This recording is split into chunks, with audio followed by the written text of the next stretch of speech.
ശ്രീ മൈക്കിളാണ് ഇടുക്കിയിൽ നിന്നാണ്. ശ്രീ മൈക്കിൾ, കേരളത്തിൽ 251% മദ്യത്തിന് നികുതിയുള്ളപ്പോൾ അത് 120%, 175%, വീര്യം കുറഞ്ഞ മദ്യത്തിന്, ബിയറും വൈനും ഒഴികെയുള്ള വീര്യം കുറഞ്ഞ മദ്യത്തിന്, അത് ചില പ്രത്യേക മദ്യ കമ്പനികളുടെ മദ്യത്തിന് വേണ്ടിയാണ് എന്നുള്ള ആക്ഷേപമടക്കം ഉയരുന്നുണ്ട്. താങ്കൾക്ക് എന്താണ് ഇതിൽ പറയാനുള്ളത്? ഹലോ, നമസ്കാരമുണ്ട് ശ്രീ മൈക്കിൾ, പറഞ്ഞോളൂ. സാറേ, ഇത് നികുതി എന്ന് പറയുന്നത് നാട്ടിലെ വികസന പ്രവർത്തനങ്ങൾക്ക് മറ്റു കാര്യങ്ങൾ ഉപയോഗിക്കാൻ വേണ്ടിയിട്ടാണല്ലോ നികുതി പിരിക്കുന്നത്. അതില് വൻകിടക്കാർക്ക് ഇത് കുറച്ചു കൊടുക്കാന്ന് പറയുന്നത് എന്താ നിലന്ന് അവർ വ്യക്തമാക്കണം, നമ്മുടെ സർക്കാർ വ്യക്തമാക്കേണ്ടതാണ്.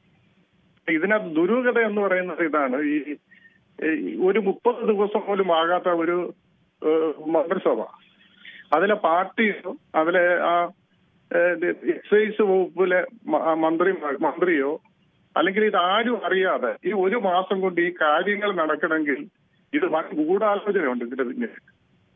ഇത് കാരണം ഇത് തെരഞ്ഞെടുപ്പിന് മുമ്പേ ഇതിന്റെ ഗൂഢാലോചന നടന്നു കാണും, അല്ലെങ്കിൽ ഇത്രയും തിടുക്കത്തിൽ ഇങ്ങനെ വരുമെന്ന് എനിക്ക് തോന്നുന്നില്ല. നമുക്കല്ല, PM ശ്രീ പറ്റി അതുമായി ബന്ധപ്പെട്ട് സംസാരിച്ച മുഖ്യമന്ത്രി പറയുന്നത്, അത് ഞാൻ ഒത്തിരി പഠിക്കാനുണ്ടെന്നാ പറയുന്നത്. അത് ഒത്തിരി അതൊക്കെ പഠിക്കണം. ഈ കാര്യം വരുമ്പോ ഈ നാട്ടില് ഈ വലിയ വിപത്തുണ്ടാക്കി വെക്കുന്ന മദ്യനയം വന്നപ്പം ഇത് പഠിക്കുകയും വേണ്ട, ഒന്നും വേണ്ട, എടുത്തു ചാടിയെങ്കിൽ ചെയ്യുക.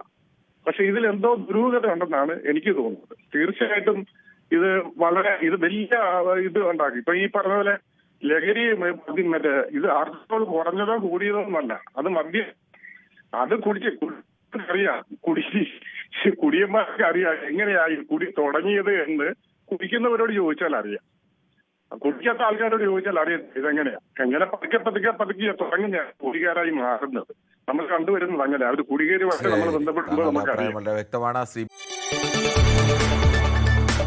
കൂടുതൽ വാർത്തകൾക്ക് News 18 Keralam YouTube channel subscribe ചെയ്യുക.